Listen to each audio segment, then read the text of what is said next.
सभी साथियों को जय हिंद। मैं आपका साथी डॉक्टर अशोक शर्मा एक बार फिर से आप सब लोगों के साथ। आज के सेशन में हम लोग के वीनस वीकली फ्री टेस्ट, एक टेस्ट हमने कल कंडक्ट किया था, जिसमें आप बहुत सारे लोगों ने भाग लिया। 500 बच्चों ने, लगभग 500 बच्चों ने उस टेस्ट को दिया था। और आज की इस क्लास में हम उस टेस्ट का डिटेल्ड सॉल्यूशन करेंगे। एक एक क्वेश्चन को बहुत ठीक ढंग से समझने का प्रयास करेंगे। और आज की जो क्लास है वो हम इस कोटेशन से शुरू करना चाहेंगे।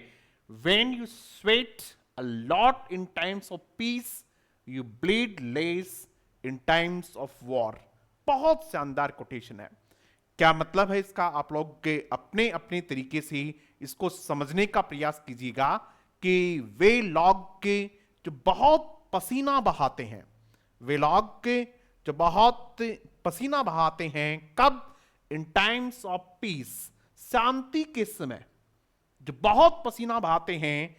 यू ब्लेड, यदि आप, जब शांति है, युद्ध नहीं है, उस समय बहुत पसीना बहाते हैं, यानी अपनी बहुत तैयारी करते हैं। उन लोगों को युद्ध के समय खून कम बहाना पड़ता है। ये कोटेशन क्यों? क्योंकि अभी भी बहुत सारे बच्चे अपनी तैयारी को शुरू नहीं कर रहे हैं।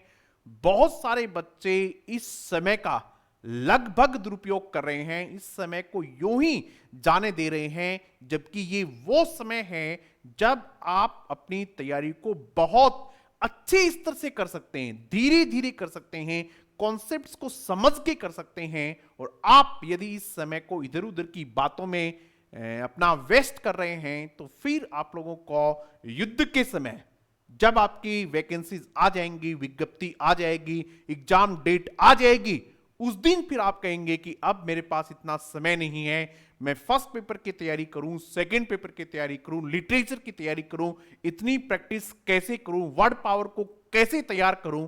ये सारी बातें उस समय आप सोचते हैं, लेकिन अब आप अपना समय बर्बाद कर रहे हैं, समय को सही जगह नहीं लगा रहे हैं, इधर उधर की बातों में अपना समय ज्यादा वेस्ट कर रहे हैं। इसलिए आज हमने इस कोटेशन से आज की क्लास की शुरुआत करना चाहा, ताकि आप इस बात को समझ सकें कि यही वो समय है जब आपको अपनी पूरी ऊर्जा के साथ, यही वो समय है जब आपको अपनी पूरी लगन के साथ आपको तैयारी करनी चाहिए। ये सोच के करनी चाहिए कि मेरे कौन से कमजोर पक्ष हैं, उन कमजोर पक्ष को मैं अब मजबूत कर सकता हूं। जब बाकी लोग अपना समय इधर उधर गंवा रहे हैं, तब मैं उन लोगों से आगे निकल सकता हूं, उन लोगों से अच्छी तैयारी कर सकता हूं। ये सब बातें सोचने का समय है। आज की इस क्लास में हम जो करने वाले हैं वो ये है, Venus word English grade first, second and third, और ये ग्रामर एंड वोकैबुलरी, उसका वीनस वीकली टेस्ट 1 था। ये आप लोगों ने दिया होगा, हमने ये टेस्ट फ्री रखा था। और यदि आप लोग चाहेंगे, आप लोग खूब इंटरेस्ट दिखाएंगे इसमें, और ये आप लोगों के लिए उपयोगी हुआ, तो हम इसको कंटिन्यू भी रख सकते हैं। हर संडे को एक किसी भी दिन, एक सप्ताह में हम इसको करना चाहेंगे। आप कमेंट बॉक्स में लिख के जरूर बताना क्या हमें इसको कंटिन्यू रखना चाहिए। इस टेस्ट का रिजल्ट भी मैंने उन 500 बच्चों में, जितने भी 500 बच्चों ने दिया था, हर बच्चे ने कितने क्वेश्चंस किए, उसके कितने सही हुए, उसकी क्या रैंक है ऑल राजस्थान, ये सब भी मैंने अपने टेलीग्राम चैनल पे आपको इसका रिजल्ट दे दिया है, आप देख सकते हैं। जो भी बच्चे इस टेस्ट को ज्वाइन करना चाहे, आगे जो टेस्ट होंगे वो प्ले स्टोर से वीनस वर्ल्ड एप्लीकेशन डाउनलोड कर ले और वहां से आप पे इसको ज्वाइन कर सकते हैं। पहला जो क्वेश्चन था वो ये था, देखिएगा, the answer was a definite no. Parts of speech का क्वेश्चन है। पार्ट्स ऑफ स्पीच जो है वो हर एग्जाम में पूछे ही जाते हैं, कॉन्सेप्ट क्लियर होना बहुत जरूरी है। क्वेश्चन देखिएगा क्या है, the answer was a definite no. The underlined word in the about sentence is. इस सेंटेंस में अंडरलाइंड वर्ड जो है वो कौन सा पार्ट ऑफ स्पीच है? अंडरलाइंड वर्ड कौन सा है बेटा? अंडरलाइंड वर्ड जो इसमें है वो है इसमें नो। तो पूछा ये है कि नो कौन सा पार्ट ऑफ स्पीच है, समझते हैं। द आंसर वॉज, वॉज इसमें वर्ब है, यहां तक कोई दिक्कत नहीं है। इसका जो सब्जेक्ट है वो कौन है, द आंसर है, और इसमें आंसर वर्ड जो है वो आपका नाउन है। एक एक शब्द को समझने का प्रयास करेंगे, बहुत ठीक ढंग से चीजों को समझेंगे। आंसर इसमें नाउन है। क्या हमेशा ही आंसर नाउन होता है? नहीं। He answered my question, he answered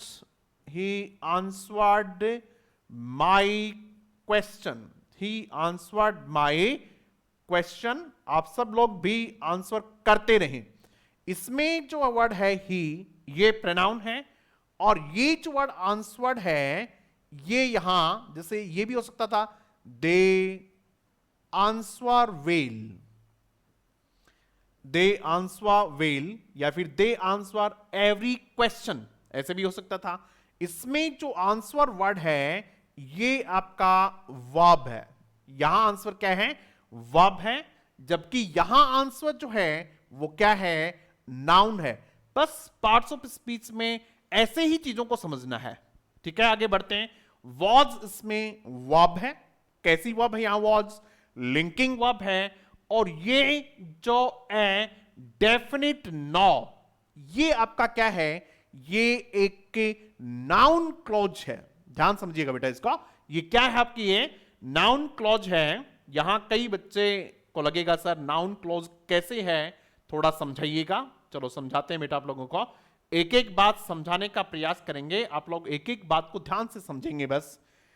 A definite no, was linking verb, और उसके बाद ये नाउन क्लॉज जो कि कॉम्प्लीमेंट है। इसमें ए आया हुआ है, इसका मतलब ये मान के चलिएगा कि इसके बाद कहीं न कहीं नाउन है। डेफिनेट है और उसके बाद एक वर्ड और है, इसका मतलब ये वर्ड जो है वो तो नाउन है, और ये जो डेफिनेट है ये एडजेक्टिव है। क्या बेटा? ये एडजेक्टिव है। समझ में आ गई बात? यहां तो यहां जो नो है वो क्या है? नाउन है। उस नाउन के लिए डेफिनेट क्या है? एडजेक्टिव है। और ए जो ये क्या है? ये आपका आर्टिकल है। आपसे यही पूछा था कि इस सेंटेंस में नो जो वर्ड है वो क्या है? नाउन वर्ड है। इसमें नो क्या है? नाउन है। चलो आप लोगों से एक दो क्वेश्चन और पूछता हूं मैं, और आप पे उन क्वेश्चंस के आंसर करेंगे। लिखिएगा भाई, एक सेंटेंस लिखिएगा। There is no food left in the fridge. There is no food left in the fridge. Left in the fridge, FRIDZ। There is no food left in the fridge. इस sentence में no कौन सा part of speech है ये बताना है। ठीक है, आंसर करेंगे भी, सभी बच्चे आंसर करने की कोशिश करेंगे। उसके बाद लिखिएगा there is no excuse for, there is no excuse for that kind of behaviour, BEHAVIOUR। ठीक है, ये आपका दूसरा सेंटेंस है। इसमें भी आपको ये बताना है कि नो कौन सा पार्ट ऑफ स्पीच है। अब चलते हैं अपन किस पे? तीसरे सेंटेंस पे लिखते हैं she is feeling no better this morning. She is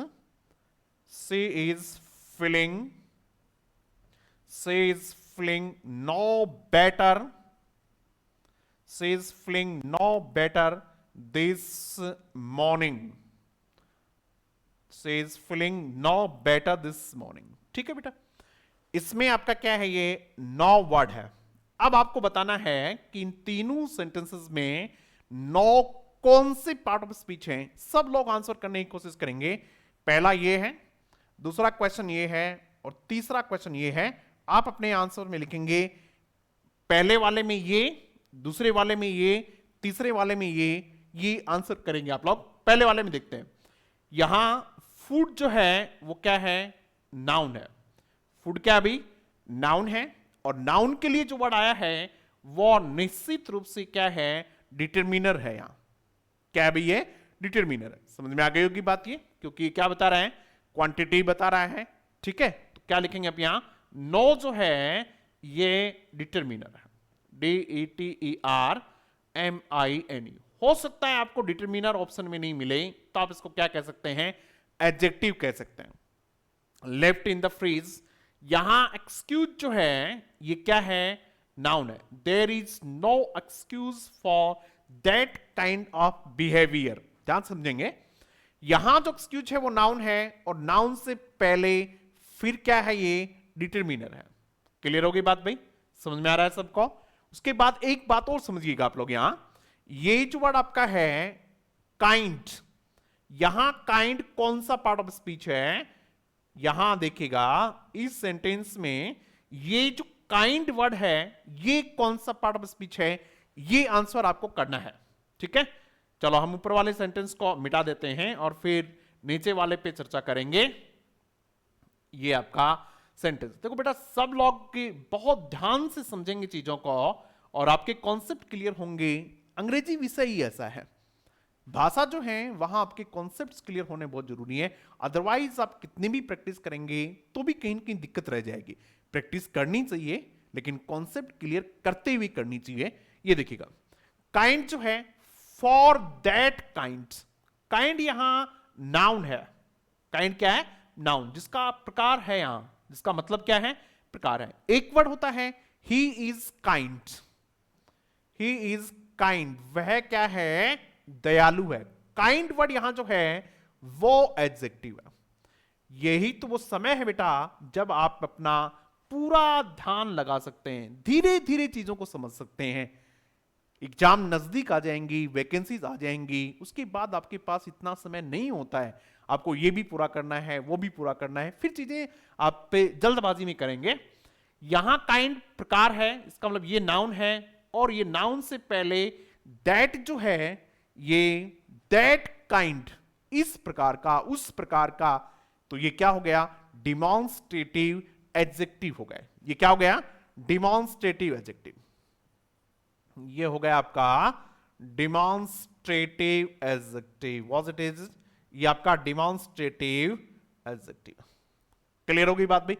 behaviour noun है, कोई दिक्कत नहीं किसी प्रकार की। सी इज फीलिंग बेटर, वो आज ठीक महसूस कर रही है, लेकिन ठीक से पहले हमने क्या लगा दिया, नो लगा दिया। ये नो किसके लिए आया है, बेटर के लिए आया है। सी इज फीलिंग, कैसा कैसा महसूस कर रही है, वो बेटर महसूस कर रही है आज, ठीक है। और उस बेटर के लिए हमने क्या कर दिया, नो कर दिया। तो यहां नो क्या है, एडवर्ब है ये, I am no better today. तो बेटर जो है वर्ड वो क्या है आपका, एडजेक्टिव है, और एडजेक्टिव के लिए जो वर्ड आए वो क्या होती है, एडवर्ब होती है। क्लियर बात हो गई भाई, किसी प्रकार की कोई दिक्कत नहीं होनी चाहिए। तो एक क्वेश्चन हमने समझने का प्रयास किया और मुझे पूरा विश्वास है कि ये क्वेश्चन समझ के आपको ठीक लगा होगा, आपको अच्छा लगा होगा, आप वापस से अपनी पढ़ाई की तरफ बढ़ रहे होंगे। और यदि ठीक लगा हो तो निश्चित रूप से सूचित करें कि आपको समझ आया या फिर नहीं आया। वीनस वर्ल्ड सीखेंगे नहीं तो जीतेंगे कैसे। चलो नेक्स्ट क्वेश्चन की तरफ बढ़ते हैं। ये देखिएगा आपका दूसरा क्वेश्चन है, the house is fire, send the fire brigade. Preposition का क्वेश्चन है।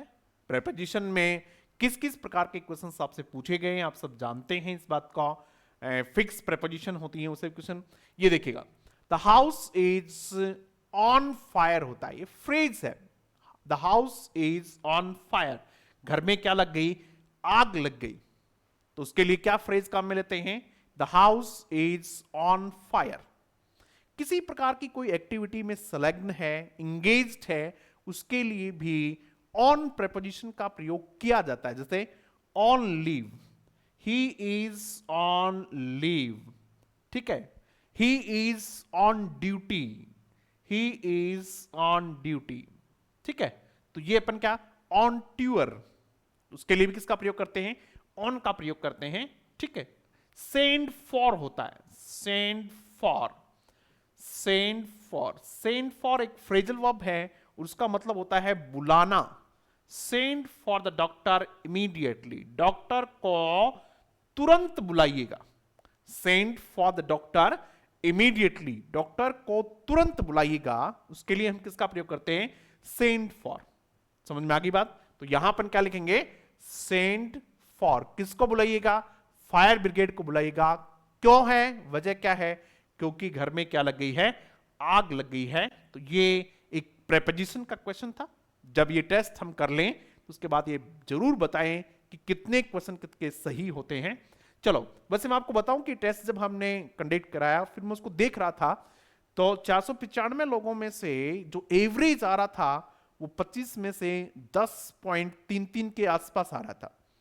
यानी एवरेज जो मार्क्स बच्चों के आए वो 10 के आसपास आए। इसका मतलब मुझे लगा कि भाई इसका तो वीडियो सॉल्यूशन करवाना चाहिए, क्योंकि काफी बच्चे कंफ्यूज हैं। जब 10 का ही एवरेज आ रहा है तो 25 में से 10 तो काफी कम है, 50% का भी नहीं हो रहा है। तो फिर चीजों को समझाना आवश्यक हो गया था। और ये वैसे कोशिश ये है कि इस टेस्ट के बाद आपको थोड़ा कॉन्फिडेंस आ जाए। Salary levels are reviewed on a yearly basis and we pay the bills yearly. ठीक है, 2 वर्ड हैं इसमें जिनको अंडरलाइन किया हुआ है। 21 वर्ड को किया हुआ है और 21 वर्ड को किया हुआ है। ठीक है, ईयरली बोलते हैं इसको, ये वर्ड होता है। पूछा ये कि कौन से पार्ट ऑफ स्पीच है ये? सैलरी लेवल्स, ये जो आपकी फ्रेज है ये सब्जेक्ट है, और आर ये आपकी वर्ब है। रिव्यूड, उनको रिव्यू किया जाता है किनको? सैलरी लेवल्स को। किस पे? किस आधार पे? ईयरली, वार्षिक आधार पे। किस आधार पे बेटा? वार्षिक आधार पे किया जाता है, ऑन ए बेसिस। ये है वर्ड आपका, देखिए बेसिस क्या है यहां? नाउन है। बेसिस क्या है भैया? नाउन है। कोई दिक्कत नहीं होनी चाहिए किसी को, ये नाउन है। और नाउन के लिए जो वर्ड काम में लिया हुआ है वो ईयरली लिया हुआ है, इसलिए नाउन के लिए काम में लिया है।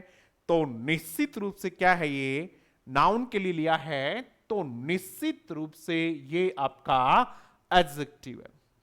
दिस इज व्हाट बेटा? ये आपका एडजेक्टिव है। समझ में आ गई होगी बात भी आपके? क्लियर है? लेकिन आगे देखिएगा, वी एंड से जुड़ गया, इसका मतलब सेंटेंस कैसा बन गया? कंपाउंड सेंटेंस बन गया।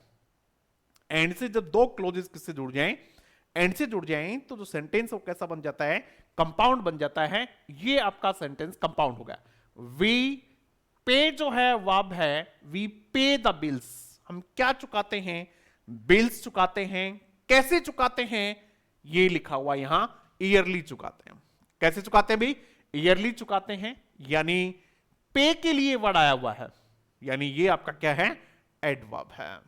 ये क्या है आपके? एडवर्ब है। Our examinations are conducted yearly. Our examinations are, ये देखिएगा, our examinations are conducted, our examinations are conducted yearly. हमारे जो एग्जाम्स हैं वो ईयरली कंडक्ट होते हैं। ये जो ईयरली वर्ड है आपका यहां, ये कौन सा पार्ट ऑफ स्पीच है? ये आपके एडवर्ब है। क्लियर है? चीजें समझ में आ गई होंगी आपके। नेक्स्ट चलते हैं, क्वेश्चन नंबर 4। ये आपका नरेशन का क्वेश्चन है, एग्जाम में आए हुए क्वेश्चन है। आप भी थोड़ा साथ साथ आंसर्स करते रहेंगे तो आप लोग के एक्टिव रहेंगे। अदरवाइज मैं कर रहा हूं, आप सुनते जाएंगे तो आपको उतना फायदा नहीं होगा जितना आप खुद क्वेश्चन को पढ़ेंगे, आंसर करेंगे, कौन सा आपका आंसर होता है, फिर मैं कौन सा बताता हूं और वो क्यों होता है। भाई ये आंसर इसका क्यों हुआ, ये कारण आपको पता होना चाहिए। He said happy new year, he wished मी, ये पहले से दिया हुआ इतना, ही विश्ड मी एंड सेड। ऐसा नहीं है, देखो ये वर्ड आपको याद रखने हैं। जब आप विश करते हैं happy new year, he said congratulations, he said to me thank you, तो इसमें कंजंक्शन वगैरह लगाने की आवश्यकता नहीं होती। जैसे he said to me congratulations, तो इसका आप क्या बना देंगे? He congratulated me. जैसे ये है, ही सेड टू मी, उसने मुझसे कहा, he said to me congratulations, CONGRATULATN, he said to me congratulations। तो आप क्या कर देंगे इसको? he congratulated me, ऐसे लिख देंगे आप इसको, he congratulated me, CO he congratulated me, ठीक है, किसी प्रकार के कोई कंजंक्शन की आवश्यकता नहीं है इसमें, सेड टू वगैरह को सबको हटा देंगे। He said to me thank you, तो अपन क्या कहेंगे, ही थैंक्ड मी, ठीक है। उसी तरीके से he said to me good night, he said to me good morning, तो क्या लेंगे, he wished me good morning, ऐसा नहीं लिखेंगे he said to me that you are good morning, ऐसा कुछ नहीं लिखेंगे। तो ऐसे क्वेश्चन पूछे जाते हैं तो उसका हम क्या कर देंगे, ही wished me a happy new year. इसका जो सही आंसर हो कौन सा हो जाएगा, डी वाला इसका सही आंसर हो जाएगा। समझ जाएंगे भैया आप लोग, कोई दिक्कत नहीं है, ठीक है। जैसे he wished me happy Diwali, तो he wished me a happy Diwali, ठीक है। चलो नेक्स्ट क्वेश्चन को देखते हैं, क्वेश्चन नंबर 4। चलो ये बीच में आपको बता दें थोड़ा सा कि जो भी बच्चे इंग्लिश ग्रेड फर्स्ट बहुत शानदार कंटेंट, एग्जाम ओरिएंटेड कंटेंट, वो कंटेंट जहां से एग्जाम में क्वेश्चंस पूछे गए हैं और अभी जो एग्जाम्स हुई हैं उनमें पूछे गए हैं, आप हमारे पुराने वीडियोस उठा के देख सकते हैं और पेपर मिला सकते हैं। कम से कम इतना तो आप कर ही सकते हैं कि भाई सर ऐसा तो नहीं कहीं झूठ बोल रहे हो, तो पुराने जो भी यूट्यूब पर हमारे वीडियोज हैं आप उनमें देख लें और पेपर मिला लें, तो आपको पता चल जाएगा कि वीनस वर्ल्ड जो है वो एग्जाम ओरिएंटेड कंटेंट के लिए जाना जाता है। हमारे पास हो सकता है कि सुविधाएं कम होंगी, प्रचार प्रसार कम हो सकता है और टेक्नोलॉजिकली भी हो सकता है बहुत ज्यादा मजबूत नहीं हो, लेकिन इतना मैं आप लोगों को विश्वास दिलाता हूं कि कंटेंट के मामले में वीनस वर्ल्ड बेस्ट है, इतना मैं आपको विश्वास दिला सकते हैं। हमारे जो कोर्सेस हैं वो RPSC school lecturer, RPSC second grade REET के प्री मेंस के कोर्सेस हैं और इसके बाद इन सब की टेस्ट सीरीज भी हैं। तो जो भी बच्चा इनमें से कोई भी कोर्स ज्वाइन करना चाहे वो प्ले स्टोर से वीनस वर्ल्ड एप्लीकेशन डाउनलोड करके ज्वाइन कर सकता है, या फिर स्क्रीन पे जो चल रहे हैं नंबर आप वहां संपर्क कर सकते हैं। और अब वापस कहां आ जाओ भाई, वापस आ जाएगा अपने अच्छे अच्छे शानदार शानदार क्वेश्चंस पे। ये आपका question, suddenly the eagle opened its wings, अचानक ईगल ने अपने क्या खोल दिए, पंख खोल दिए। पहले तो ये समझें, देखो ईगल के लिए क्या आया हुआ है, इट्स आया हुआ है, तो यानी पक्षी वगैरह जो हैं उनके लिए क्या आता है बेटा, इट्स आता है, ठीक है, विंग्स। पूछा ये कि सडनली कौन सा पार्ट ऑफ स्पीच है। अब कैसे पता चले भी कौन सा पार्ट ऑफ स्पीच है, ये तो पूरे के पूरे सेंटेंस को मॉडिफाई कर रहा है भाई, किसी एक वर्ड को तो कर ही नहीं रहा है, पूरे सेंटेंस को। तो एडवर्ब जो पार्ट ऑफ स्पीच है, एडवर्ब ये बहुत ही वाइड है। एडवर्ब वे शब्द होते हैं जो वर्ब को मॉडिफाई करते हैं। आप एग्जांपल्स लिखिएगा कि सर देखिएगा यहां ये वर्ड वर्ब को मॉडिफाई कर रहा है, इसलिए क्या है, एडवर्ब है। कोशिश कीजिएगा, आप खूब कोशिश करेंगे। एडवर्ब वे शब्द होते हैं जो एडजेक्टिव को मॉडिफाई करते हैं। एडवर्ब वे शब्द होते हैं जो खुद एडवर्ब को भी मॉडिफाई करते हैं। एडवर्ब वे शब्द होते हैं जो कंप्लीट सेंटेंस को भी मॉडिफाई करते हैं, और जब ये सेंटेंस को मॉडिफाई करते हैं तब इनको सेंटेंस एडवर्ब कहा जाता है। क्या कहा जाता है बेटा, इनको सेंटेंस एडवर्ब कहा जाता है। और उसका एग्जांपल ये है, suddenly the eagle opened its wings, fortunately he was not there. Fortunately, FORTUNATELY, fortunately he was not there, fortunately he was not there। देखिए fortunately यहां है, तो ये भी क्या है, ये भी आपकी एडवर्ब है। और इस प्रकार जो एडवर्ब होती हैं उनको सेंटेंस एडवर्ब कहा जाता है। क्या कहा जाता है बेटा, सेंटेंस एडवर्ब कहा जाता है। तो ये जो एग्जांपल है वो सेंटेंस एडवर्ब का एग्जांपल है। समझ में आ गई बात। तो हमने क्वेश्चंस ऐसे लिए हैं जो आपको कुछ नया सिखाते हो, तो ये इसमें, उसके बाद चलते हैं। My hair needs cutting, change the voice of the about sentence. इस प्रकार का एक सेंटेंस आरपीएससी सेकंड ग्रेड में पूछा हुआ भी है पहले किसी एग्जाम में। My hair needs cutting. अब देखो इसमें पहला देखिएगा, ऑप्शन देखिएगा, my hair needs to cut, ये पैसिव वॉइस का हो ही नहीं सकता, ये पैसिव वॉइस का सेंटेंस नहीं हो सकता। आप कहेंगे सर क्यों नहीं हो सकता, बताओ भी। क्योंकि पैसिव वॉइस की सबसे बड़ी विशेषता होती है कि बी प्लस थर्ड फॉर्म होना चाहिए, बी प्लस थर्ड फॉर्म होना ही चाहिए। क्या इसमें बी प्लस थर्ड फॉर्म है? बी कहां है इसमें देखिएगा, नहीं तो बी है और नहीं थर्ड फॉर्म है। बी से क्या मतलब है?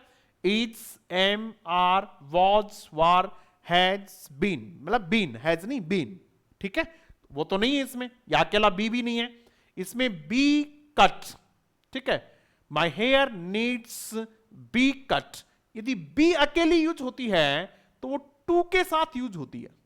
ऐसा नहीं कि बी को आप इंफिनिटिव फॉर्म में यूज करेंगे, ऐसा नहीं अकेली बी लिख देंगे, ऐसा नहीं करेंगे। क्या लिखेंगे? यदि आपको ये बनाना है सेंटेंस सही तो क्या लिखें?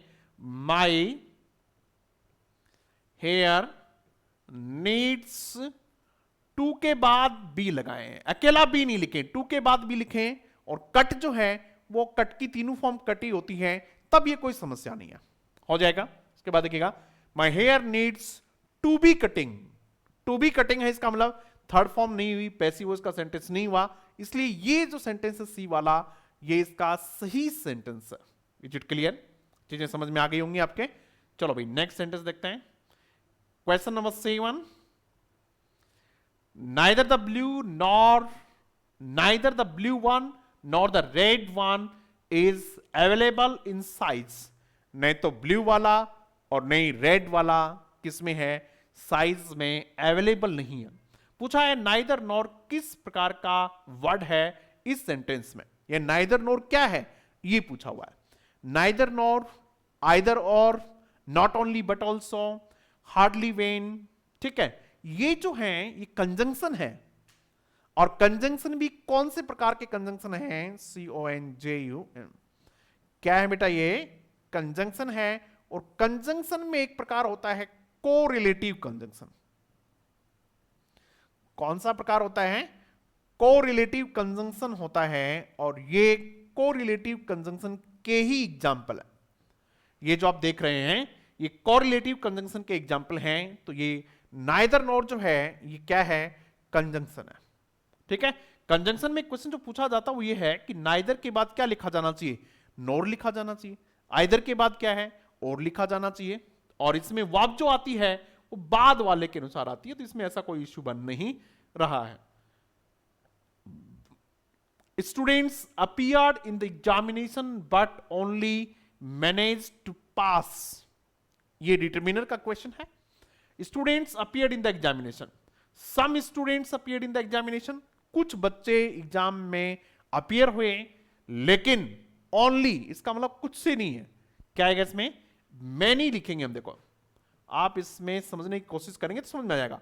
Many students appeared in the examination, बहुत सारे बच्चे एग्जाम में अपीयर हुए, बट लेकिन, अब आगे जो बात बताई जाएगी वो ऑपोजिट बताई जाएगी, क्योंकि बट जो कंजंक्शन है वो कॉन्ट्राडिक्टरी चीजों को जोड़ने के काम आता है।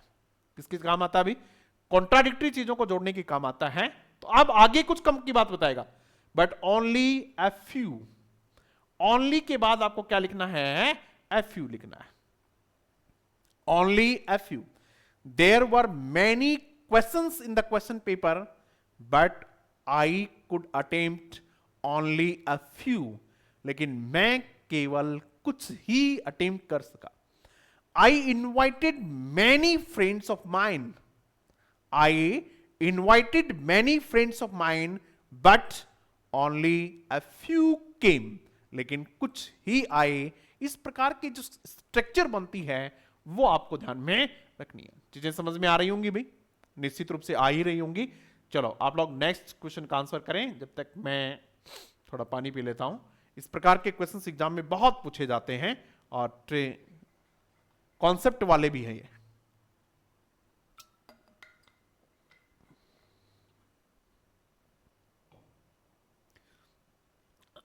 चलो भाई, despite her illness she had lost none of her enthusiasm for life, which of the following does not match correctly.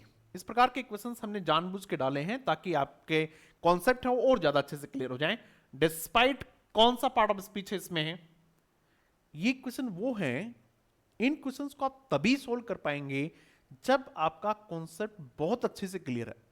पूरे पेपर में ऐसे क्वेश्चंस बहुत ज्यादा नहीं आते हैं, 15 से 20% क्वेश्चंस ऐसे होते हैं, लेकिन ये 15 से 20% जो क्वेश्चन होते हैं ये मेरिट का निर्धारण करने वाले होते हैं, ये सिलेक्शन वाले क्वेश्चंस होते हैं, इसलिए इनको बहुत ध्यान से अटेम्प्ट करना चाहिए। डिस्पाइट जो है वो प्रेपोजिशन है, डिस्पाइट हर इलनेस, उसकी बीमारी के बावजूद, तो डिस्पाइट जो क्या है प्रेपोजिशन है। एक वर्ड होता है इंस्पाइट ऑफ, तो इंस्पाइट यदि वर्ड होता, इंस्पाइट यदि होता तो उसके बाद आपको ऑफ वी लगाना पड़ता, यानी ये पूरी की पूरी क्या है फ्रेज है, लेकिन डिस्पाइट के बाद ऑफ का प्रयोग नहीं किया जाता, वो एरर में क्वेश्चन पूछा जाता है।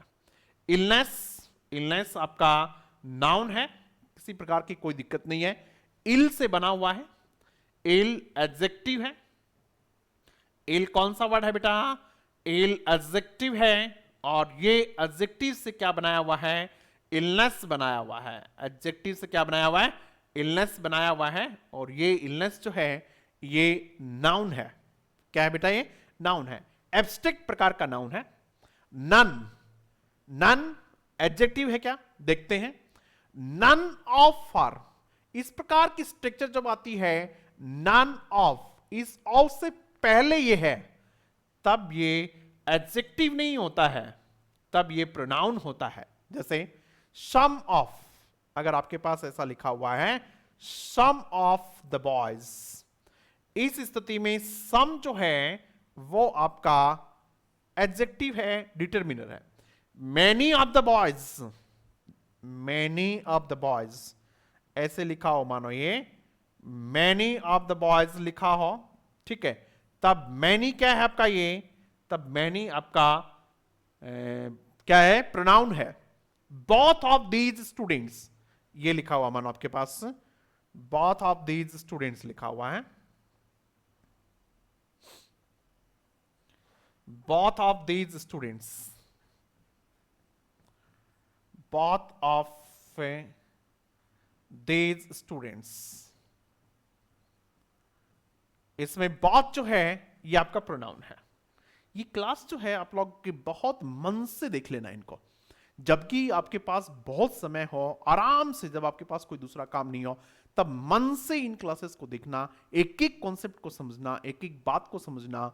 मैं पूरे विश्वास के साथ कहता हूं कि आपकी एग्जाम में बहुत हेल्प होगी इन चीजों से, और आप अंग्रेजी को समझ पाएंगे, इंग्लिश में आपका इंटरेस्ट डेवलप होगा। ऐसा नहीं है कि अंग्रेजी विषय कोई बहुत मुश्किल है, बच्चों ने 10-10 साल तैयारी कर ली लेकिन फिर भी चीजें उनकी क्लियर नहीं हो रही हैं, वो ये है कि वो सही अप्रोच के साथ चीजों को पढ़ नहीं रहे हैं। तो ये एडजेक्टिव नहीं है, क्या है ये प्रोनाउन है, ये आपका एडजेक्टिव नहीं, क्या है बेटा ये है प्रोनाउन। एंथुजियाज्म जो है ये नाउन है, हर जो है पॉजेसिव एडजेक्टिव है, और ये आपका एंथुजियाज्म क्या है नाउन है, ठीक है। तो कहां गड़बड़ थी इसमें, ये सी वाला ऑप्शन जो है ये मैच सही नहीं कर रहा है। उसके बाद अपन चलते हैं question number 10। At the beginning of the next month, at the beginning of the next month we married for 10 years, बहुत अच्छा क्वेश्चन है। दे आर मैरिड, देखिएगा, मानो ये सेंटेंस लिखा हुआ है, दे आर मैरिड, ध्यान से समझेंगे भाई इनको। पहला सेंटेंस है दे आर मैरिड, दूसरा सेंटेंस है दे, दूसरा देखिएगा, they have been married, they have been married for 10 years, ठीक है। दो चीजों को समझिएगा, इसमें क्या अंतर है दोनों में, कॉन्सेप्ट वाला क्वेश्चन। अच्छा, दे आर मैरिड, इसका मतलब यह है कि आप केवल यह बताना चाह रहे हैं कि वे शादीशुदा हैं, कब से हैं, कितने दिनों से हैं, कितने सालों से हैं, इस बात का जिक्र आप पे नहीं कर रहे हैं, आप केवल यह बता रहे हैं कि वो शादीशुदा हैं। दूसरे में देखिएगा, वे 10 वर्षों से शादीशुदा हैं, वे 10 वर्षों से शादीशुदा हैं। तो इस प्रकार में जब आप लिखेंगे तो मैरी वर्ब को पैसिव वॉइस में लिखा जाता है, और पैसिव वॉइस ये परफेक्ट टेंस की पैसिव वॉइस हमने बनाई तो क्या बन गई, they have been married for 10 years, वे 10 वर्षों से शादीशुदा, यानी उनकी शादी को 10 वर्ष हो गए। इस प्रकार के सेंटेंस लिखने होते हैं, आपको ये अंतर समझना होता है। समझ में आ गया? इसी प्रकार से एक सेंटेंस और होता है कि मैं उसको जानता हूं, आई नो हिम, मैं उसको जानता हूं। दूसरा यह है कि मैं उसको 10 वर्षों से जानता हूं, मैं उसको I have non him for 10 years, for 10 years, मैं उसको 10 वर्षों से जानता हूं। चीजें समझ में आ रही हैं? ये दोनों सेंटेंस ठीक है। मैं उसको जानता हूं तब आप ये लिखेंगे, मैं 10 वर्षों से जानता हूं तब इसको प्रेजेंट परफेक्ट में लिखेंगे, न कि परफेक्ट कंटिन्यूअस में। ये भी प्रेजेंट परफेक्ट में ही है, लेकिन अंतर किसका है? ये नो वर्ब जो है ये तो एक्टिव वॉइस में हो गई, कोई दिक्कत नहीं है, लेकिन मैरी जो वर्ब है इसको पैसिव वॉइस में लिखा जाता है। किस में लिखा जाता है? इसको पैसिव वॉइस में लिखा जाता है, और पैसिव वॉइस में लिखा तब ये बन गया इसका। अब एक सिचुएशन यहां जो है वो क्या है? Eight the beginning of the next month, अगले महीने की शुरुआत तक, यानी बात किसकी है? फ्यूचर की है। क्लियर हो गई बात? ये कितनी हो जाएंगे? 10 साल हो जाएंगे। इसका मतलब लिखना तो परफेक्ट टेंस में है भाई, हमने यहां परफेक्ट में लिखा, यहां परफेक्ट में, यानी लिखना तो कौन से टेंस में है? परफेक्ट टेंस में है। प्रेजेंट में नहीं लिख सकते, पास्ट में नहीं लिख सकते। लिखना किसमें पड़ेगा? किसमें लिखना पड़ेगा भाई? फ्यूचर में लिखना पड़ेगा। और फ्यूचर परफेक्ट में ये ऑप्शन नहीं है, ये ऑप्शन नहीं है, ये नहीं है, और फिर वर्ब किस में आएगी? पैसिव वॉइस में, क्योंकि मैरी वर्ब किस में आती है? पैसिव वॉइस में आती है। तो क्या लिख देंगे? वी हैव बीन मैरिड हो जाएगा। इसका सही आंसर हो जाएगा we have been married, we have been married. ये हो जाएगा आंसर। इसका कॉन्सेप्ट समझ में आ गया होगा आपको, और निश्चित रूप से अच्छा भी लगा होगा। अंग्रेजी को इस ढंग से पढ़नी चाहिए, कॉन्सेप्ट क्लियर करते हुए पढ़ोगे तब आपको बहुत अच्छा भी लगेगा, और एग्जाम भी अच्छे होंगे, मार्क्स भी अच्छे आएंगे, और कम से कम जहां कहीं भी पढ़ा रहे होंगे वहां भी आपको अच्छा लगेगा कि वास्तव में ये अंग्रेजी का स्टूडेंट है, ऐसे नहीं कहीं से भी एग्जाम पास करके उठ के चला के आ गया। The shimmering necklace was found under the sofa. The word shimmering in the above sentence is, shimmering का मतलब क्या होता है? हल्का हल्का चमकीला होता है, उसको shimmering कहते हैं। नेकलेस was found, वो मिला कहां? सोफे के नीचे मिला। आपसे पूछा ये है कि ये वर्ड कौन सा पार्ट ऑफ स्पीच है, यही पूछा है। बता देंगे आप लोग? आंसर करो भी फटाफट इस सेंटेंस का। इस सेंटेंस का आंसर करेंगे सबके सब बच्चे। देखिएगा, द है, इसका मतलब कहीं कहीं इसमें नाउन जरूर है।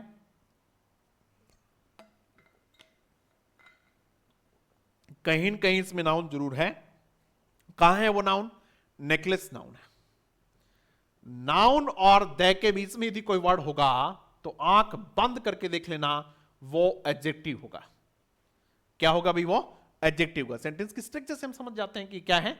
एडजेक्टिव। लेकिन आप कहेंगे सर एडजेक्टिव कैसे? ये तो आईएनजी फॉर्म में है। आपको ये दिमाग में आ सकती है बात कि सर ये तो आईएनजी फॉर्म में है। तो क्या आईएनजी फॉर्म भी कभी एडजेक्टिव होती है? हां, जब वर्ब पे की स्ट्रक्चर आईएनजी फॉर्म हो और वो वर्ब के रूप में काम नहीं कर रही हो, तब वो दो तरीके से काम कर सकती है। या तो वो किसके रूप में काम करेगी? नाउन के रूप में काम में करेगी। कैसे करेगी नाउन के रूप में काम में? देखिए, जैसे इस प्रकार से होते हैं, swimming, swimming is a good exercise, ऐसे काम करेगी। Swimming is a good exercise. तो यहां स्विमिंग जो वर्ड है ये नाउन के रूप में काम कर रहा है, सब्जेक्ट है, तैरना है। यह भी हो सकता था I like swimming, I like swimming, ऐसा भी तो हो सकता था ना। I like swimming, like verb है, स्विमिंग ऑब्जेक्ट है, जो कि क्या है? नाउन है। यानी आईएनजी फॉर्म नाउन के रूप में तो काम कर ही सकती है, और उस समय इसको जिरेंट कहा जाता है।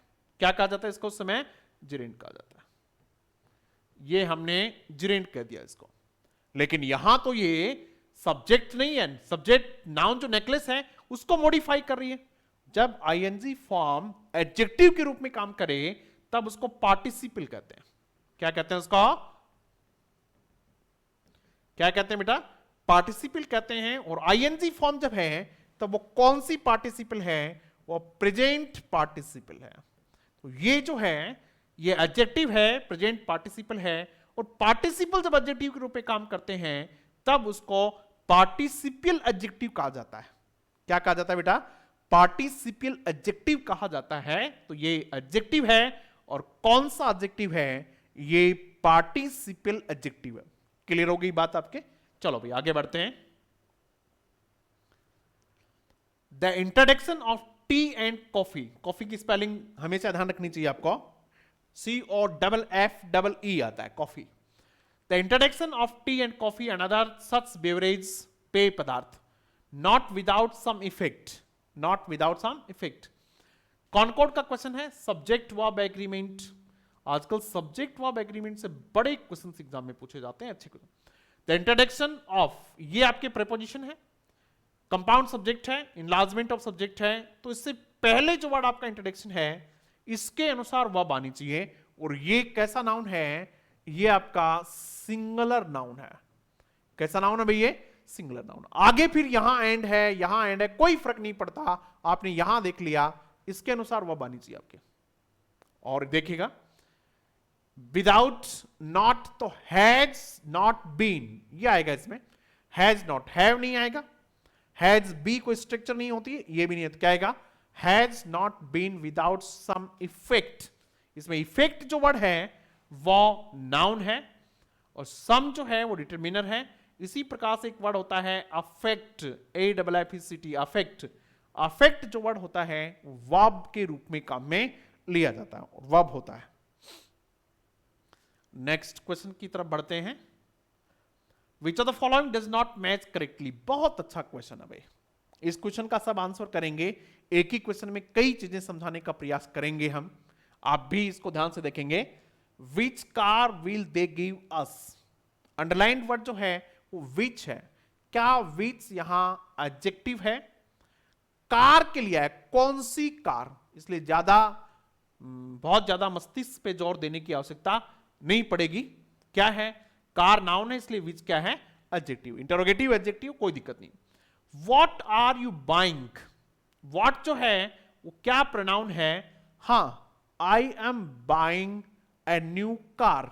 न्यू कार की जगह आपने किसका प्रयोग किया है? व्हाट का प्रयोग किया है, इसलिए ये व्हाट जो है ये प्रोनाउन है। आगे देखिएगा, when do you have to leave? आपको कब जाना होगा। ये व्हेन जो है ये प्रोनाउन नहीं है, समय पूछ रहा है, ये समय बता रहा है। ऐसी स्थिति में इसको आप पे इंटरोगेटिव एडवर्ब कहेंगे। INTERRO, इंटरोगेटिव एडवर्ब कहा जाना चाहिए इसको, न कि इंटरोगेटिव एडजेक्टिव या प्रोनाउन कहने की बजाय इसको क्या कहा जाना चाहिए? इंटरोगेटिव एडवर्ब कहा जाना चाहिए। समझ में आ गई बात भाई? चलो नेक्स्ट देखिएगा। What shampoo do you use? Your hair smells lovely. Shampoo क्या है इसमें? एडजेक्टिव है, सॉरी शैम्पू नाउन है। शैम्पू क्या है? नाउन है। और शैम्पू के साथ क्या है? ये व्हाट आया है, इसलिए ये आपका क्या है? एडजेक्टिव हो गया। क्या हो गया अभी? ये एडजेक्टिव। चलो एक और बताइएगा, लवली कौन सा पार्ट ऑफ स्पीच है? लवली कौन सा पार्ट ऑफ स्पीच है? ये आपके लिए होमवर्क हुआ। आप पे जरूर इसका आंसर कमेंट बॉक्स में लिखेंगे। बहुत सारे बच्चे लिखना ही नहीं चाहते हैं, बहुत सारे बच्चे ठीक से तैयारी भी नहीं करना चाहते हैं, और बाद में जब परिणाम आते हैं तब उनको बड़ा दुख होता है। हमें भी बड़ा दुख होता है कि बच्चे ने उसका परिणाम अपेक्षित नहीं रहा, इसका दुख हमें भी होता है। लेकिन कहीं न कहीं उनके पीछे कुछ कमियां रह जाती हैं। तो बेटा आप लोग उन कमियों को सुधारें और समय रहते अपनी तैयारी को बहुत अच्छे तरीके से करें। सब लिखना भी इसका, देखते हैं कितने बच्चे गंभीर हैं इस मामले में। As soon as the teacher came, जो ही टीचर आया, the students stopped talking, बच्चों ने क्या कर दी? बातचीत करना बंद कर दिया। क्या करना? बातचीत करना बंद कर दिया। Transform the above sentence into a negative one. इस सेंटेंस को आपको नेगेटिव में चेंज करना है, कर दोगे? as soon as तो नेगेटिव होगा ही नहीं, as soon as नहीं होगा, अगर आगे नोट है तो भी नहीं होगा। no sooner करना पड़ेगा आपको। एज सुन एज का जब भी आप नेगेटिव बनाएं तो नो सूनर डिड को पकड़ लें। नो सूनर डिड है इसमें भी, नो सूनर डिड इसमें भी है, तो इसका मतलब ये दो आंसर बनने की चांस है। अब आगे इसको पढ़ते हैं। No sooner did the teacher came, ये देखिएगा एग्जाम क्वेश्चन में आया हुआ है, ये क्वेश्चन एग्जाम में आया हुआ है। No sooner did the teacher came, did के बाद सेकेंड फॉर्म नहीं आती है बेटा। कौन सी फॉर्म आनी चाहिए?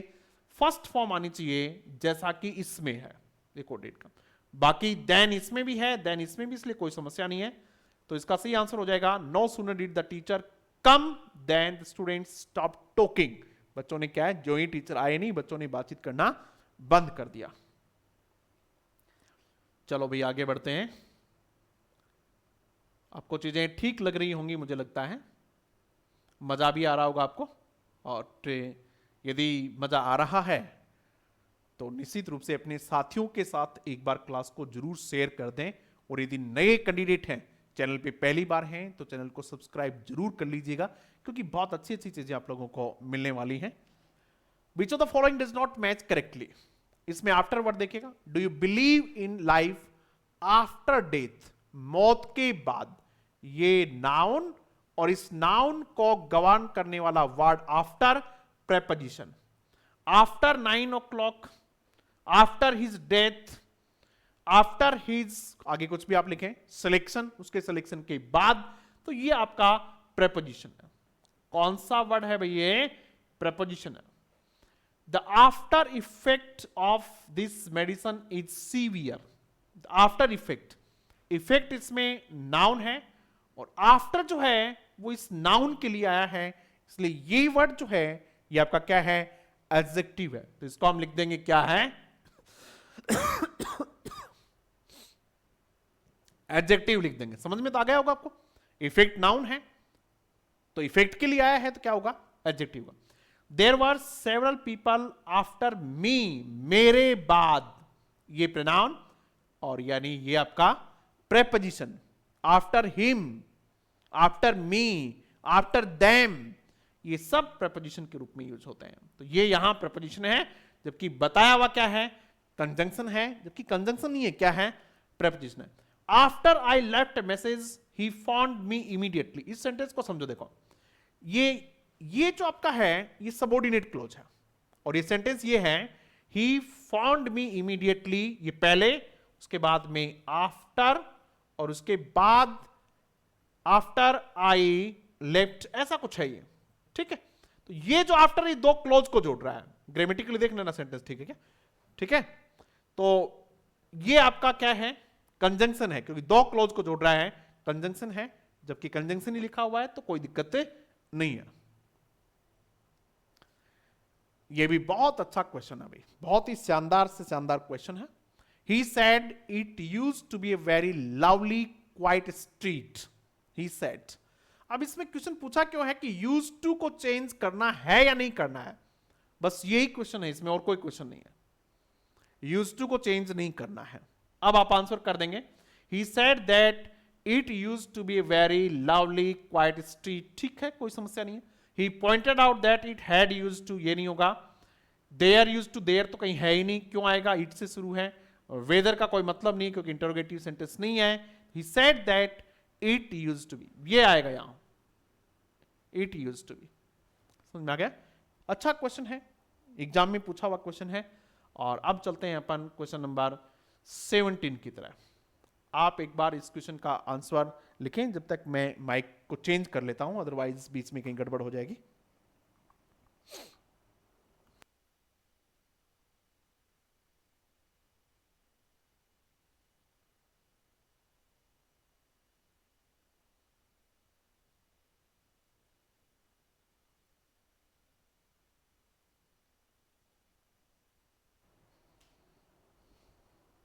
यस, शुरू करते हैं फिर से चीजों को।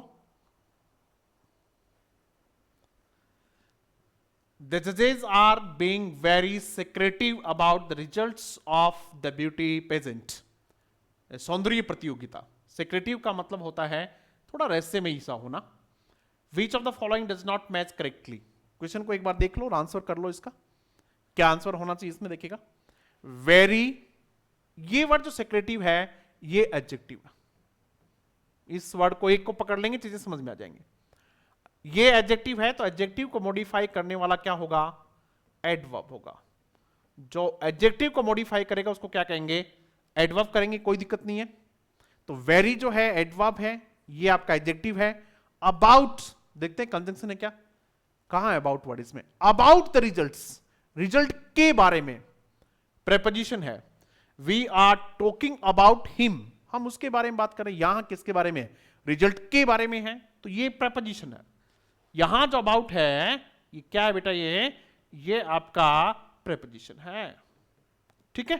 तो अबाउट कंजंक्शन दे रखा है, कंजंक्शन नहीं है, प्रेपोजिशन है। और प्रेजेंट ये नाउन है, ठीक है।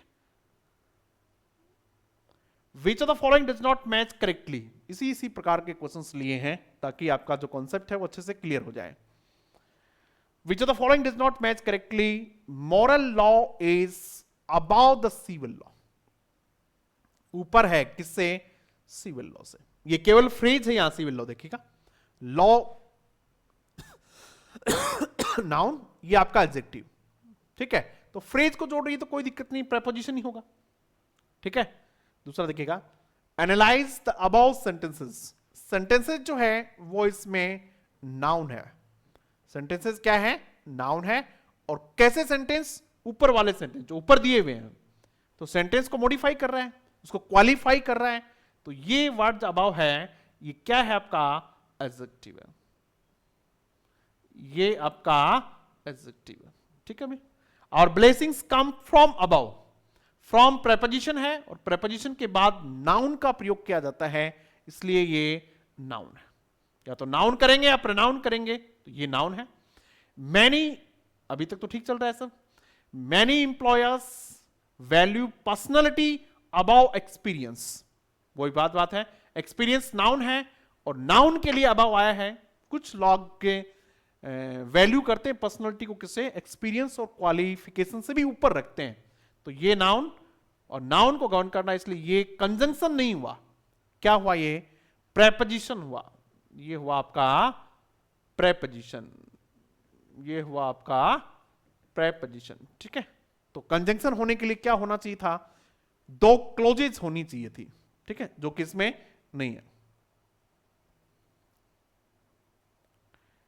इफ, मेल्ट, ये कंडीशनल सेंटेंस का क्वेश्चन है। एक के जीरो कंडीशन होती है, यदि आपने पढ़ी हुआ तो जीरो कंडीशन जिसको कहते हैं, जीरो कंडीशन, जीरो कंडीशन,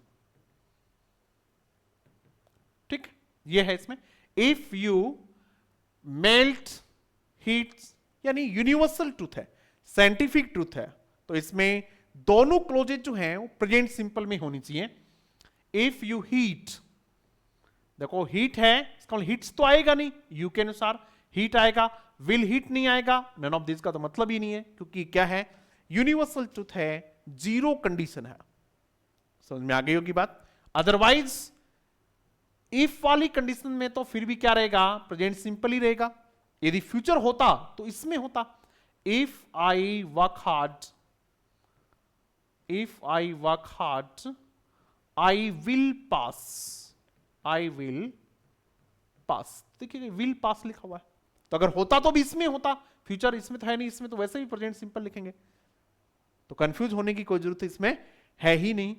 चलो भाई नेक्स्ट क्वेश्चन देखते हैं। Choose the opposite of the word. ये जो हमने टेस्ट रखे हैं इसमें ग्रामर और वोकैबुलरी दोनों का रखेंगे हम। तो ये पेरिलस वर्ड है, इसका मीनिंग क्या होता है? ऑपोजिट पूछा है, यहां तो पहले मीनिंग जान लेते हैं।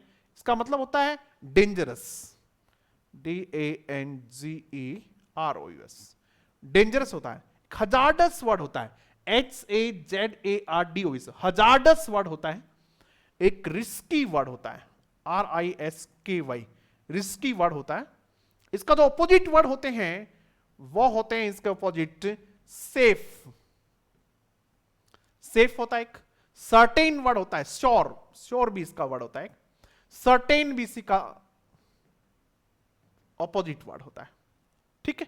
अब देख लेते हैं इसमें सेफ पूछा हुआ है तो ये आंसर तो ये हो गया, इजी, कंफर्टेबल, रिस्की। रिस्की जो है उसका क्या है? सिमिलियर वर्ड है, पूछा ऑपोजिट है तो क्या हो जाएगा? सेफ वर्ड हो जाएगा इसका, चीजें क्लियर हो रही हैं भाई सबके? निश्चित रूप से हो ही रही होंगी। और चीजों को देखो धीरे धीरे सीखना चाहिए। अभी आप अपनी तैयारी शुरू कर दें, मेरा मानना यह है आप किसी भी लेवल की तैयारी कर रहे हो, फर्स्ट की, सेकंड की, या फिर आप पे थर्ड की कर रहे हो, किसी भी लेवल की तो तैयारी कर ही रही होंगे आप। और जो भी आप तैयारी कर रहे हैं उसमें आपको इंग्लिश ग्रामर, वोकैबुलरी को बहुत मजबूत कर लेना चाहिए। और अभी वो समय है, अपने एक एक समय को बहुत ध्यान से रखिएगा, संभाल के रखिएगा, उसको यूज कीजिएगा, सही जगह यूज कीजिएगा। अनावश्यक कहीं वो वेस्ट नहीं हो जाए, अनावश्यक कहीं बर्बाद नहीं हो जाए। Choose the opposite word of the claimer. Claimer का मतलब होता है नॉइस, आवाज, ठीक है। पहला वर्ड देखिएगा डिन है, डिन का मतलब ही नॉइस होता है, तो यानी ये सिमिलर वर्ड है। कंटेंटमेंट, ये संतुष्टि होती है। सेटिस्फेक्शन, ये सेटिस्फेक्शन। स्लो, धीरे, साइलेंस। तो पूछा ऑपोजिट है, तो क्लेमर का ऑपोजिट क्या हो जाएगा? साइलेंस हो जाएगा। साइलेंस, चुप्पी, शांति। Metal, choose the synonym word of the metal. Metal दो वर्ड होते हैं, एक METL मेटल भी होता है और एक ये वर्ड मेटल। इस मेटल का मतलब होता है ability to face the difficulties, difficulties को फेस करने की आपकी एबिलिटीज। डिटर्मिनेशन, आपका दृढ़ निश्चय। कैरीज, आपका साहस, उसके लिए मेटल वर्ड प्रयोग किया जाता है, स्टोनी नहीं होता है। वेनल कौन होता है? वेनल, वेनल जिस प्रकार से झूठ साज करके किसी को बहकाने वाले लोग, वो वेनल होते हैं। कैरीज इसका सही आंसर हो जाएगा। और ये आयरन तो आप जानते ही हैं, ठीक है। क्वेश्चन नंबर 23 की तरफ बढ़ते हैं। Choose the synonym of the word diligent. मैं अक्सर इस वर्ड को यूज करता हूं। मेरे लिए इंटेलिजेंट होना ज्यादा महत्व का नहीं है, बल्कि डिलीजेंट होना ज्यादा महत्व का है। डिलीजेंट का मतलब होता है लेबोरियस, लेबोरियस का मतलब होता है इंडस्ट्रियस, इंडस्ट्रियस का मतलब होता है हार्ड वर्किंग।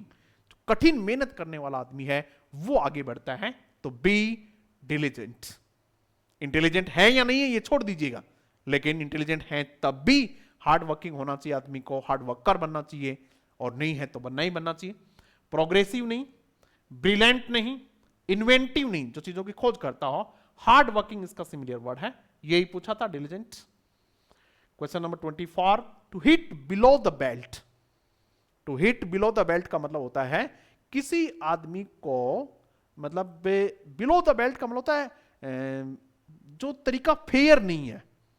यदि आप किसी से दुश्मनी भी रखते हो तो कम से कम बिलो द बेल्ट वार मत करो। बिलो द बेल्ट का मतलब सामने आके लड़िएगा, अनफेयर नहीं कीजिएगा कोई भी चीजें। यानी जो चीज ऐसी हो जो वास्तव में ही न्यायोचित नहीं है, मानवता के खिलाफ ही है, धोखापट्टी आप कर रहे हैं, उसको कहते हैं बिलो द बेल्ट। जैसे आप किसी बच्चे के साथ कंपटीशन कर रहे हैं तो आप उसके नोट्स लेके चले जाएं या फिर उसको अनावश्यक चीजों से डिस्टर्ब करें, ये बिलो द बेल्ट वॉर होता है। आप कंपटीशन कीजिए, कौन रोक रहा? आप अपनी पढ़ाई कीजिएगा, उसकी भी पढ़ाई कीजिए, वो अपनी कर रहा है, एक दूसरे की हेल्प करने की बात आए तो हेल्प कीजिएगा, लेकिन बिलो द बेल्ट वॉर नहीं करना। टू वर्क कॉन्फिडेंटली नहीं, टू हार्म अनफेयरली, किसी आदमी को अनफेयरली नुकसान पहुंचाना। अनफेयरली, फेयर यानी ठीक उचित तरीके से, अनफेयरली गैर न्यायोचित तरीके से, टू हार्म अनफेयरली, ठीक है। I never hit below the belt even my opponents. मैं कभी भी अपने विरोधियों पर भी बिलो द बेल्ट वॉर नहीं करता हूं। यानी लड़ेंगे तो सामने लड़ेंगे, कोई बात होगी तो उनसे सीधी सीधी बातें करेंगे और वही करेंगे जो बता के, मतलब ठीक है। अब आज की क्लास का ये लास्ट क्वेश्चन, आप सभी लोग इसका आंसर जरूर करेंगे। और अभी तक भी यदि आपने चैनल को सब्सक्राइब नहीं किया है तो निश्चित रूप से कर लीजिएगा और शेयर जरूर कीजिएगा अपने साथियों के साथ। In the armed forces heat is considered a great privilege. एक विशेष अधिकार माना जाता है to die in harness. Die in harness का मतलब तो सेवा के दौरान खत्म हो जाना। डाई विद ऑनर नहीं, सम्मान के साथ नहीं। Die on a horse back, घोड़े की बैक पे नहीं। डाई वाइल स्टिल वर्किंग, अभी भी आप काम पे हैं, सेवा में हैं, तो ये इसका सही आंसर हो जाएगा। डाई इन बैटल फील्ड नहीं होगा। तो इस प्रकार से आज की हमारी ये बहुत शानदार क्लास कंप्लीट होती है। और आप लोग अपनी तैयारी करते रहिएगा, अपने समय का सदुपयोग कीजिएगा, एक अच्छी रणनीति बना के अपनी तैयारी की तरफ आगे बढ़िएगा। समय को वेस्ट नहीं करना बेटा, क्योंकि ये समय चला जाएगा, वापस नहीं आएगा। Thank you very much.